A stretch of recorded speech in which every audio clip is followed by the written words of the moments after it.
So this is a very general overview of how I do CMAs. First off, we have a subject property because a buyer wants to put in an offer.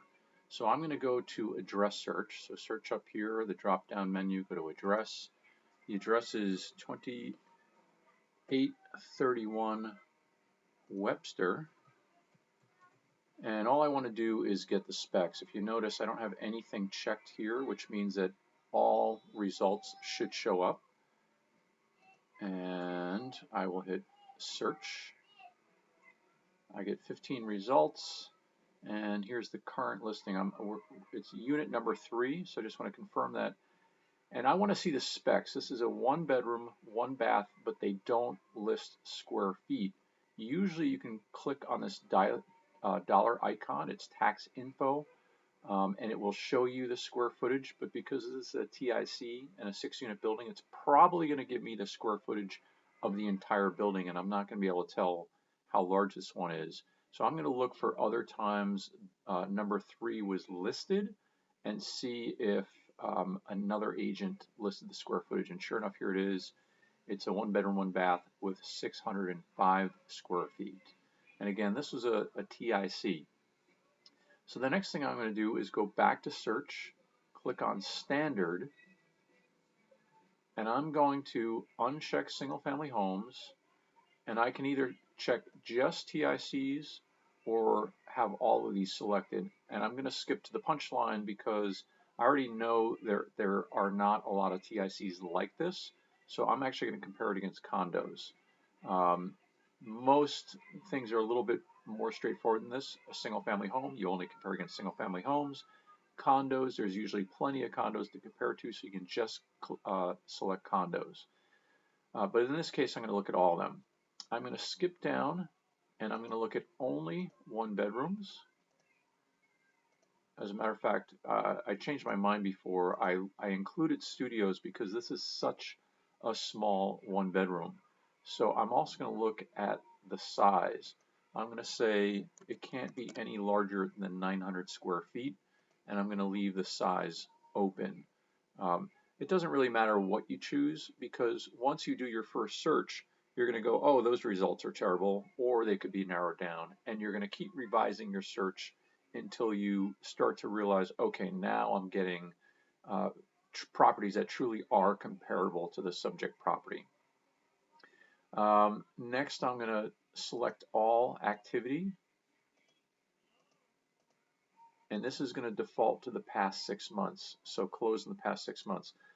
If you find properties that sold 6 years ago, it's going to have a different value. We want the closest in time and proximity properties we can possibly find.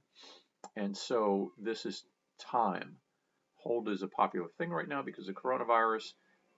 I'm not really going to use expired, canceled, hold. I'm really not going to use pending, contingent, all this other stuff. I just want to see what's happening with the market in general. So for my very first search, I'm going to do it all. This property happens to be in Cow Hollow. I just happen to know that that is District 7. If you're not sure what a district is, you just click on here. Unfortunately, this is cryptic. There is a actual physical or map that's an image where it'll show you that District 7 is the north part of the city, District 10 is southeast, District 1 is the Richmond district, that type of thing. This is in Cow Hollow. I know Cow Hollow is District 10, so I'm going to pick that. I'm not going to narrow it down to only Cow Hollow, which I happen to know is D. Well, actually there's 37 results, so maybe I could.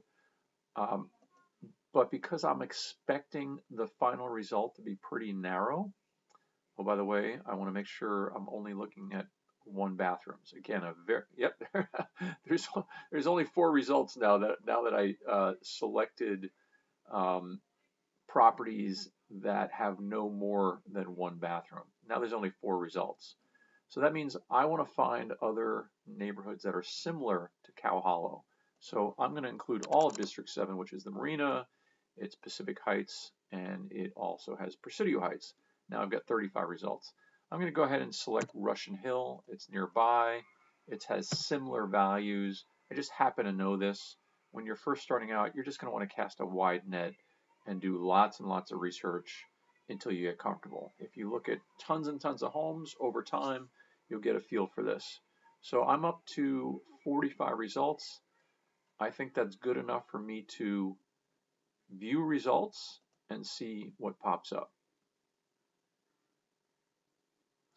So 2 are coming soon, 3 are active, there's a contingent and 3 pending, so 4 are in contract. And the rest, if I have 40, well, not the rest, because we have canceled, expireds, and holds. It just gives me just a quick feel for what's happening in the marketplace.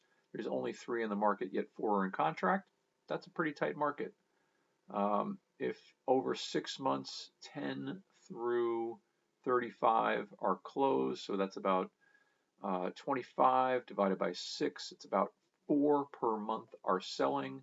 And again, there's only 3 in the market. That's a really tight market. So I can tell my buyer, hey, Mr. Buyer, there's not much for sale. What is for sale is going quickly. So this is either priced correctly or underpriced, or, you know, if it's over, bottom line is there's going to be a lot of interest. That said, and by the way, here's our subject property. They're asking $799. I can do a quick, I've got everything checked here, and I'm going to click on CMA. I like the PDF format better than the HTML format. And so this just gives me a summary look where I can see, when I scroll down to the bottom, all of these sold properties. So there's 26 of them. The average square footage is 705. If you remember, our subject property has 605 square feet, so it's pretty close in size. The average price per square foot is $12.17. Average days on market is 24. That also tells me it's a quick market. Most of them are selling pretty quickly, and you can see over selling price versus listing price, absolutely none of them sold for less than they were asking. It's funny. I think I already let you know I am advising him to bid underneath the asking price, but I'll get to why later on. So these are only 100 square feet larger, and they're selling on average for $913.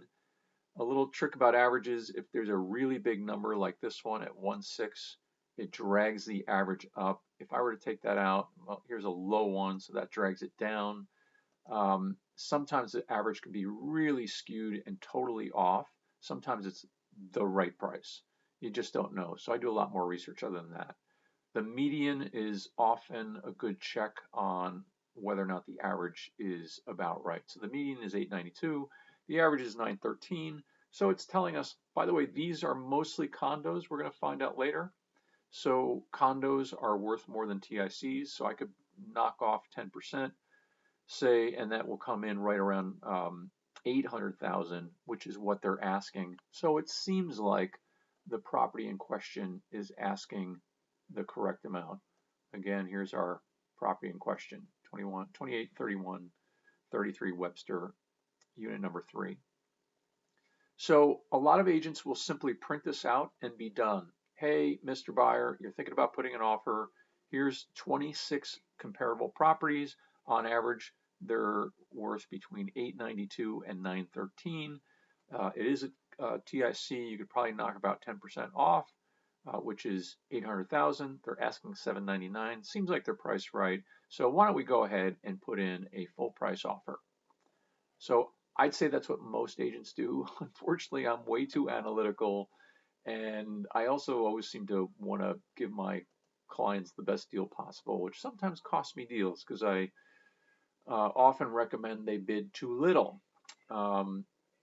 Anyway, so let's take a closer look. I can do sorts. So we saw that one was listed or sold. Look at this one. It only sold for $240,000. I can already tell you why this is only 243 or 240. It was a below market rate Mayor's Office of Housing condo. It's not a comp, so I get rid of it. This one didn't sell. I'm not going to worry about a Lombard Street expired listing for this report. So I'm going to take a couple off that just, don't look right. These I'm not sure about, so I'll keep them on for now. But let's go to the most expensive one. This 161, it doesn't tell me how big it is. I could click on tax records to find out, but there's no way that a one bedroom that sold for 1.6 is anywhere near 600 square feet. So I'm just going to take it off.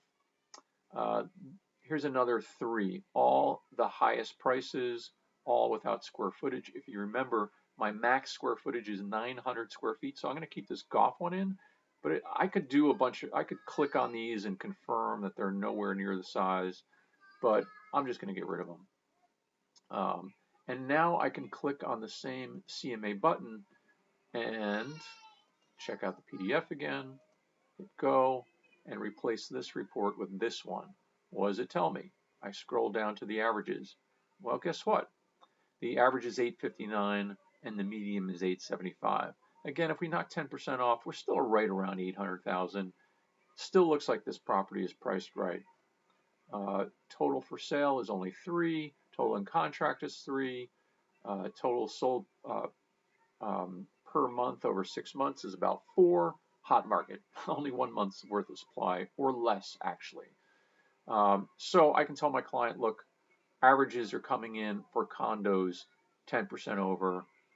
Let's just go full price because there's less than 1 month of supply of homes. If you want this, you either have to go in at asking or over.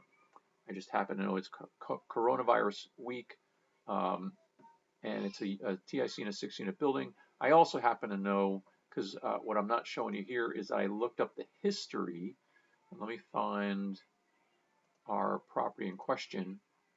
I'm going to look up the history of this. And in fact, I don't even have to, this is the history button right here.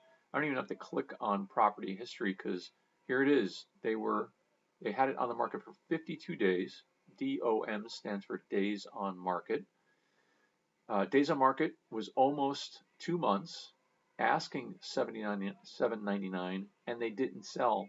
They pulled it off the market right around the lockdown period, but that means they tried for 2 months before the worst of the coronavirus news and lockdown came, and they could not sell it.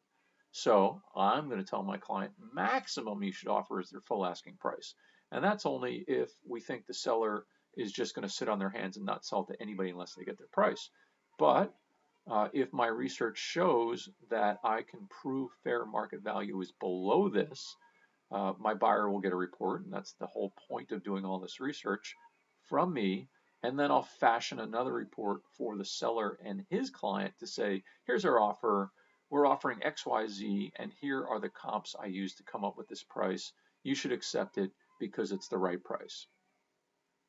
So, where are we? So look, we can look at property history, get that little bit of information. Again, a lot of agents will just stop at this point. This is all the information you need. Look, you're not bidding 1-1 on this property. You're not building $1,085,000. If you want to take a look at these closed properties, what's the lowest price? There's a 560, there's a 605, a 625. If you like, Mr. Buyer, before we put an offer, I can send you the links to all these, and you can do all the homework and look through these.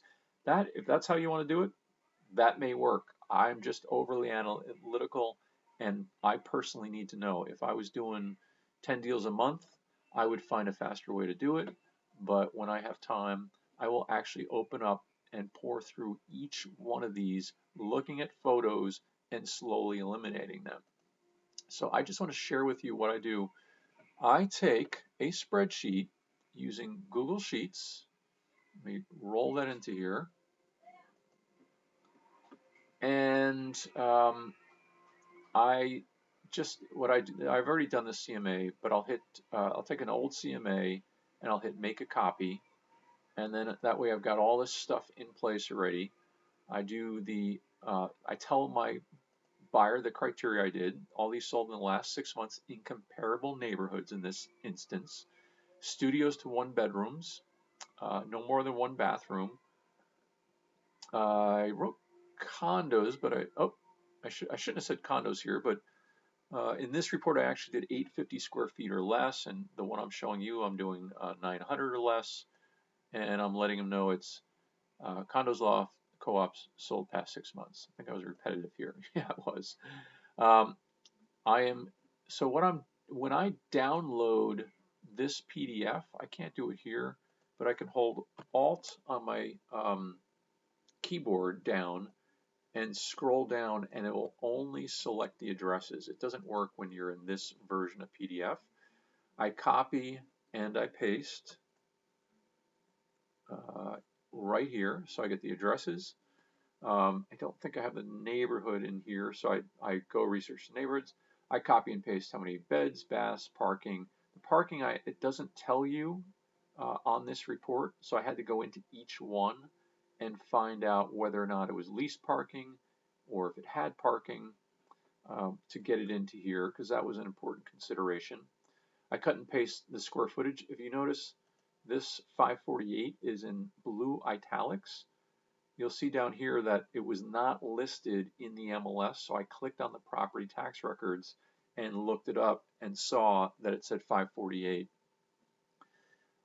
And that way I can do an average. So this is, it says equals average, and it takes the average of this section here. So my subject property is 605 square feet. The average of the comparables is smaller. And so when I scroll over to the average price, it was only $715. So it's interesting. My research actually found that the best comparables are, it tells me it's not worth $799.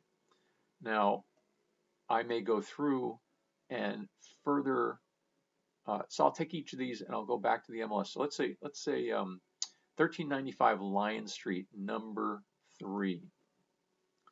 First off, I'm going to show you the pictures for Webster. You're going to want to see a property in person to really know, but you can look at the photos and see the property type. It's got big windows, lots of light, good sized bedroom. It's staged. It's remodeled probably in, around 2000. I'm just guessing. It's got some little loft there. It's got nice hardwood floors. It's got, good character, fireplace. So remodeled bathroom. So I've got a feel for the property. I can go through all the rest of these photos. I already know the neighborhood is Cow Hollow. It's a prime location. So this guy actually says free shared laundry and garage down here. And that's the shared yard. Anyway, so then when I'm going to go find Lion Street, let's see if I can find that property here. Here's one of the cheapest ones, so I will sort by price to find Lion Street. Oh, since I can't find it, why don't I just pick another one? I'll compare it to 1620 Broadway. It's a 1-bedroom, not a studio, but it's only 412 square feet. I'm probably going to eliminate this, except for it's a TIC, and that's what I want. But if I'm considering this as a possible comparable, I'm going to click on the photos and see what it looks like. It looks staged and remodeled as well, so that's comparable so far. Obviously, since it's smaller, the kitchen is tiny. Something's got to be tiny. The bedroom's smaller. The barely fit end tables there. Looks like the ceilings are lower. But actually, that's in-unit washer dryer. So it's actually pretty comparable overall. So I might include that. So I'll go back to my spreadsheet, and here it is. 1620 Broadway is right here. I also, I don't have to look at how many units are in a building for single-family houses. I probably won't do that for condos either, and I might sort for that.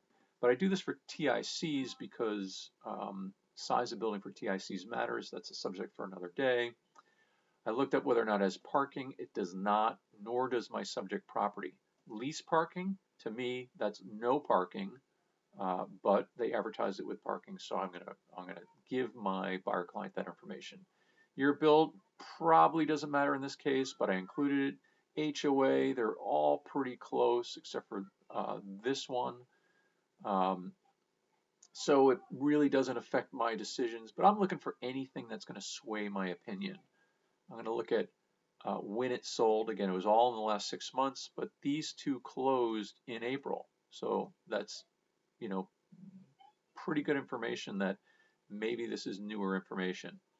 The original price versus the sales price, and then I list, did it go over, under, it was funny, my initial search showed that none of them sold for below their asking price, but there's original price, there's the final listing price, because they did a price drop and then it sold. And so I've eliminated that middle step, and I started with first price and last price and then compared the two. So some actually did sell for less than their original list price. So in fact, maybe my idea to underbid is not such a bad idea. But anyway, so what I did is I'm going to go through every single one of these to find the ones I think are the best of the above. And I'm looking for anywhere from 3 to 6, or whatever makes the most sense. And then I cut and paste this information down here once I've done all the research on this. And by the way, if I scroll over, I did a lot of research. I looked up the location. I looked up the building. I looked up the type of property. I looked at the photos, and I put in all my comments that I wanted to remember and I thought might be important, and how it impacts value. For example, this one, huge bay views and a deck. This was looking out over Aquatic Park. Guess what? It's not a comp. It's not going to go into my best of the above down below. So I'm just taking the ones that, after going through all, it's probably 12, 13 of these, what are the best of the above? And then I do another average. So the average square footage is almost spot on, 605 square feet for the subject property versus 630 for my comparables. The average selling price was 807. And so we're spot on. $799 seems spot on, but only one of these is TIC. This turned out to be a very interesting CMA, because the TIC was actually the highest price, and it should not be. It sold for $885. It dragged up the average, whereas all the condos, which should be worth more, drag the average down. Of course, the TIC was also the larger of the units. I happen to know all these buildings really well. That's not gonna be the case at all when you're new to real estate. But this is a market I work a lot, so I know these well. Smaller unit, but has a balcony. It has parking, and it's a condo. Just giving myself some ideas. But anyway, when I get through all this, I feel pretty good about this value report. But then I write, as I'm going through this, all these thoughts are coming through my head, and I put a section called Thoughts on Comps, and I just write everything that I've thought about. I sometimes eliminate a lot. I want this to be a useful report. A lot of people are analytical in San Francisco, so I help them analyze. I show them that I did analytical work, basically so they trust me. And if I do a few of these reports and there's a property that comes along and I just know the price by gut, if they put a few offers in that didn't work out but they've come to trust me in my reports, the next time along I can say, look, this one's going for 800. You better put 800 in right now. I'm not going to do a comp report. They're fine, Rob. I trust you. Boom, 800. We're in, and we get it. So thoughts on comps. I then come with everything. I put a lot of work into this at this point. I know these I just know it inside and out after I put all this work in, and so I come up with a recommendation. I write it down here. So that's it. I mean, I already sent you this link so you can review this report yourself. I do a share. I copy and paste the link into an email. I summarize my thoughts in that email, And then what I do is I select these best. So I uncheck all of these and I find the ones that I liked. I'm not sure which ones are which at this point, so I'm just going to select a few of them. And then I hit email.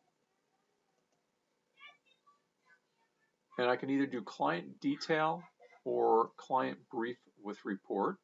I hit submit, and then I click on this link here. Click here to preview listings, because I want to make this nice and easy for him. I'm going to copy and paste this link and drop it right into my email.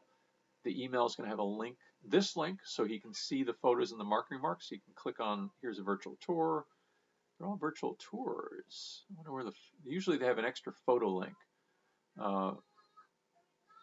That's a change in the MLS thanks to coronavirus. Anyway, I dropped 2 links in an email. This is a really long link, so I might go to bit.ly URL shortener, drop it in down here, paste it. As a matter of fact, you can see my last one, so I'll copy. I'll show you what I actually did send. So this is the link I dropped in that email. If you click on it, it opens up what I actually sent. Sure enough, they get all, it's just virtual tour. I wonder what they're not going to show us the photos. That's frustrating. Nice idea, Rapatoni, but I don't like it. So I might not send this report next time. But anyway, when I do that email thing and get this link, I can cancel out of here and I can try to email again. This time I can do client detail and I can drop this link in. So here's additional photos and see virtual tour. So I'm going to send this big report so he can read all the marketing remarks and see the additional photos. So if he doesn't trust my research, which he should, because you could just tell from all the work I put into it that I put a lot of work into it. But if he wants to verify, because he's got his own idea. Some people are very opinionated and sure of themselves. They know it's going to sell for $100,000 less than I said it was. Well, guess what? They can do all the work I did and explain to me how I'm wrong, because I'm happy to be wrong, but I rarely am when I put this much work into it. So that's how you do a CMA. You start at the home dashboard. You go to search. I go to standard. I think I might have mine set up on a custom thing. I'm not even sure anymore. It's just how I've had it for all these years. If I'm doing a single family home, great. Let's do a single family home. Let's just do closed and forget about active. Let's pick a neighborhood, something in District 4. Let's pick Miraloma Park. I think that might be where you're located. There's 18 single family homes. I'm going to just look at 3 bedrooms with a maximum of, let's call it 2.5 bathrooms. So I'm going to include 1 bedrooms, and 8 have sold in the past 6 months. This is just assuming I've got a 3-bedroom buyer or seller, and I can do this really quick report, hit CMA, PDF.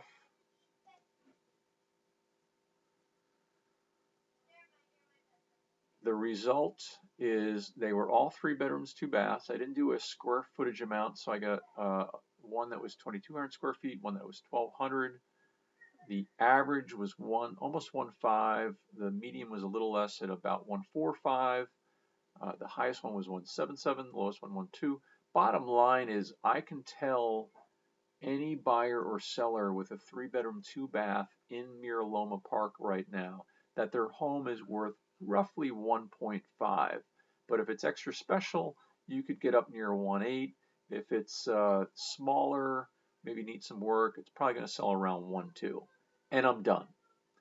But if they're going to list it, if I've seen the property, if they're going to put an offer on it, I'm going to actually go through, look at the photos, and compare each one. You know, remodeled, is it staged, does it have a formal dining room, does it have a yard? Anything that I think impacts value is what I'm going to put in that little comment section. You can see this one doesn't have any photos. It sold 0 days on market. That means it was bought off market. I might just eliminate this one because I can't tell anything about it without photos. Let's see, this one, maybe it's just smaller, but maybe it needs work. Oh, crappy looking house, probably built in the 1950s, 1960s, something like that. So, yep, crappy house. This one's probably really nice. It's definitely larger. Yeah, definitely a more valuable house. They're clearly telling you they have views, nicely staged. I don't know if it's remodeled yet. They're not showing me the kitchen. Oh, I guess it is remodeled. So you can look at these and say, look, it compares to these houses and not these houses. And that's how you do a CMA.